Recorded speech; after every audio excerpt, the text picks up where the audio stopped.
The ruins were ancient, predating most known civilizations in the galaxy. The team expected forgotten relics, crumbling stone, maybe extinct language carvings. But in the heart of the forgotten temple, they found a human skeleton, wearing Terran military gear, holding a still functional Terran plasma sidearm. And on the wall behind it, written in blood and soot, "Don't let it wake." They had no idea what it was, but they were about to find out. Like the video and subscribe for more mind-bending HFY stories that leave the galaxy shaken. The ruins on Alon 9 weren't supposed to matter. The planet was long dead.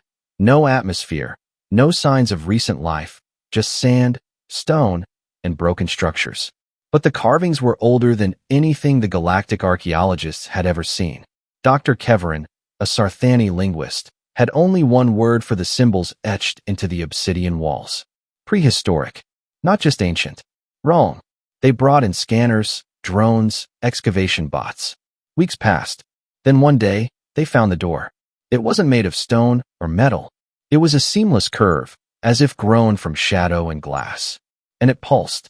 Not with energy, but with intent. They opened it anyway. And inside the central chamber, beneath layers of ash and dust, they found the body. A skeleton. Clearly humanoid. More than that, human. And unmistakably wearing Terran gear. Dr. Keverin froze. This can't be right. Humanity didn't go interstellar until 3000 AD. The site was dated at over 5,000 years old. But there it was, complete with a combat suit bearing the faded seal of UNSC Terran Command. Worn, melted in places, but authentic. And in the dead man's hand, a Terran plasma pistol. Model, VP-90 Reaper. A prototype never released. Chamber still hot. One shot left. Even more chilling was the message behind him, written with something burned and red. On the wall, in Terran standard. "Don't let it wake. Burn this place." The team stared in horror. Dr. Keverin spoke first. "This doesn't make sense. How did a human die here thousands of years before humans left Earth?" That's when the tremors began. Deep under the chamber, something shifted. Not a collapse. Not a quake. A rhythm. A pulse. Matching the faint hum from the gun. One of the junior researchers, a young human xenotech named Riyam Malik, stepped forward and examined the pistol. Her eyes widened. "It's linked to something. This gun isn't just a weapon, it's a lock." The others stared. Riyah continued. "It's holding something shut. It's actively feeding a containment signal." Dr. Keverin went pale. "And it only has one shot left." That's when the walls lit up, and the writing began to change. Not physically, not rewritten, but the language itself was adapting, reforming itself into warnings they could read. Dozens of them. "Seal it again. Do not speak its name. If the fire dies, run. Last human failed. Will you?" Then they saw it, carved into the inner sarcophagus. A symbol, an eye, split vertically, and next to it, one more message. Chrono-displaced asset, last sentinel. Dr. Keverin stumbled back. Time travel. Riyah looked up. Not just travel. Sacrifice.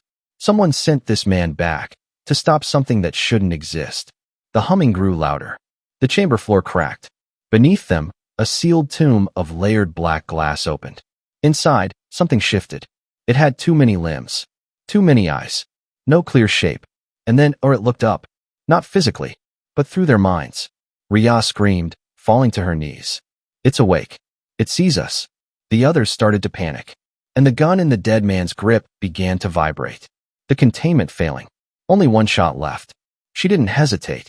Riyah reached out, grabbed the pistol, and suddenly saw everything. Memories not her own. A war. A future. An entity birthed from a dying black hole. A Terran experimental weapon turned sentient. It fed on timelines. Rewrote causality. They called it the infinite hunger. Humanity built the VP-90 not to kill it, but to anchor it. They sent one man back, through a collapsing wormhole. He died holding it closed. And now that burden had passed to her.